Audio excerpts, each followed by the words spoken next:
All right, guys, we're going to keep moving along on inequalities, and we're going to talk about one other type of inequalities that are going to come up again and again as you deal with these types of problems. They're called compound inequalities. Now, think what the word compound means. Compound means when you take two things and you join them together, right? Like you have you can have compound sentences, or you can have compound words, like the word rain and the word bow put together is the word rainbow, right? You take two things and you join them together, okay? Well, in math, when we're talking about inequalities, there are ways to join together inequalities as well, okay? Or to add two different inequalities to get the certain solutions that fit both, okay? And there's two words, though, that we can use, and there's a big difference between the two, and today you'll work on both of them in terms of graphing them, okay? There's and compound inequalities, as you can see here. It says and compound inequalities. And there's or compound inequalities, okay? And just realize what they mean. I'll go through each example. But and compound inequalities. Say, well, what it means. And, okay? Let's say, I always use the example like you go to Burger King, right? And you want to get a burger and you want to get fries. So you want to get both those things.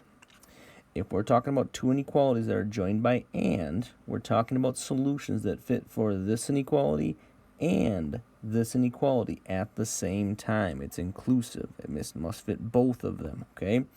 So take a look again. You can pause the video right now if you want, but see if you can think of an x value that would fit this inequality and this inequality.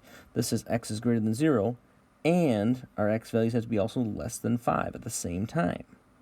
So, but if you think about it, you can say, oh, well, 1 would be a solution, and 2, and 3, and 4, okay? But if you have something like 7, well, 7 fits this one, but it doesn't fit this one, right? So that would not count. So something like 7 would not work. We need solutions that fit both of them at the same time. And there's a way that we show that.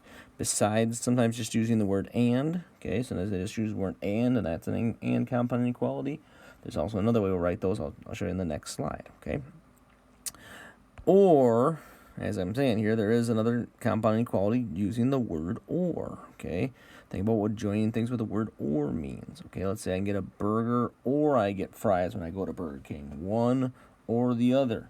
The solutions that I'm going to find out that fit for this inequality, this compound inequality, it's one or the other. It fits the first one or the second one, okay?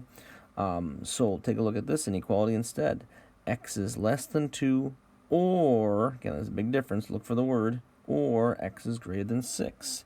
So I want solutions that it can either work for this one or it can work for this one. So I could think of a solution like -1. -1 would work because it's less than -2. It's not greater than 6. It doesn't fit this one, but with these compound inequalities, I just need answers that fit one or the other. And when I make a graph, I think it'll make even more sense, okay? So -1, -7, -100. Or I can also pick solutions that fit the second inequality as well, like +100, right? +100 is greater than 6. So all of these would be solutions to this inequality. When I graph it, I will shade in all those different types of answers, and I'll show you what it means when it looks like the or case. Okay, first I'm going to start off with the and case, though. I'm going to show you what this looks like as a graph, okay? So there's two different ways we can see the and case. But first of all, just let's break it down. And case means that solution's got to fit this inequality and this inequality. So x is greater than -2 and x is less than 3. I'm just going to graph each of these ones individually. I bet you can figure out then what the graph of the and compound inequality down below would look like, okay? So x is greater than -2. Well, that's an open circle on -2. If I'm talking about all solutions that are greater than, I would shade to the right, okay? Well, then x is less than 3. Well, that'd be an open circle on 3, and I'd shade to the left, okay? So now for an and compound inequality, think about it. It's kind of like the combination of these things because I need solutions that fit for the top one and the bottom one. Well, that's going to be this middle section here, right? So when I have an and compound inequality, it can be joined with the word and, or I'll show you another way to write it too. But I'm looking at the numbers they've given me, -2, 3. Both of them are open circles in this case, and I shade in the middle. I'm talking about all the solutions that are greater than -2 and less than 3 at the same time. Okay.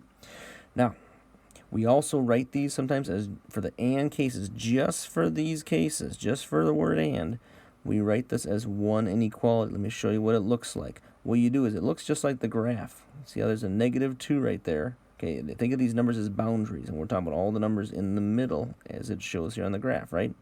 So write a -2, write one of these, write a -2 right below the -2, write a 3 right below the 3, and what I tell students is then put an X right in the middle because we're talking about all the solutions that are in between them. Then with a compound inequality, we're going to fill in 2 signs, and they're both going to be, in this case, less than signs in the gaps there. Here's another way that an and compound inequality can be written. It's the same as what they have up here. You could see it as 2 different inequalities and the word and joining them, or you can see it all written as one inequality like that. The lowest number on the left, -2, the greatest number on the right, 3, and X is in the middle. And the signs that they have here will always point the same way. So never think that one's pointing one way and one's pointing the other. Nope, okay? Just think the alligator wants to eat the biggest number's over here. And so the alligators both will face the same way, though, for that and compound inequality. It says -2 is less than X, which is less than 3. I'm going to do one more and case with you, okay, and then I'll do an or case. But one more and just to see it, because this is a little newer, and the fact that we can combine them, okay? So take a look. I've got 2 more inequalities here. X is greater than or equal to -8. That'd be a closed circle on -8, and I would shade to the right. Okay, there's the first one. Okay, that's the first inequality. Open circle on 6 and shade to the left for the other one because it's less than 6, okay? If I'm talking about an and compound inequality now where I'm joining both of these 2 together on the graph, then, again, it would look like the combination of this, right? Closed circle on -8, open circle on 6, and I'm going to shade in the middle, okay? Then, again, you could see it like this, okay? The IXL, the assignments might write it with the 2 inequalities and the word and in the middle. Or the other way we can write them too that you're going to see is just like the number line looks. Put a -8 on the left. Put a 6 on the right. The solutions are in the middle, the X values, okay? And then the alligators are both going to face the same way because I need 2 inequalities. 6 is the biggest number, so they're going to eat the 6. And take a look here. I've got one closed circle right here on the -8, right? So what do you know? I need a line under the inequality by the -8. There's a compound and inequality. -8 is less than or equal to X, which is less than 6. So you can see it like this, or you can see it like this. Okay, then my last slide, I'm going to go through an or compound inequality. And these always look the same. So note that these will always have the word or in them, no matter what, okay? Take a look. I'm going to start off up here at the top again by showing you what these graphs look like individually and then what it looks like as a compound inequality. But I bet you can figure it out by looking at the top part. So here's X is greater than or equal to 3. Okay, well, that'd be a closed circle on 3, and I'd shade to the right in this case, right? I'm talking about all solutions that are greater than 3. This one says solutions that are X are less than 1, or so -1. So I'd open circle on -1, and I'd shade to the left, okay? Well, combining these 2 and the compound inequality, X is greater than or equal to 3, or X is less than -1, it'd be an open circle on -1, I'd shade to the left. It'd be a closed circle on 3, and I'd shade to the right. The or, here's what the or cases look like. Okay, we end up shading on the outsides. And again, there's no way to combine those. The or cases, you just write it as the 2 inequalities, and you stick the word or in the middle. Okay, that's the way the or compound inequalities are always going to be set up. If you still need some more help, guys, check out our video to help on tonight's homework. Okay, otherwise, maybe that's enough to get you going at least on the IXLs for tonight. Good luck. Or email or Zoom me if you still need more help.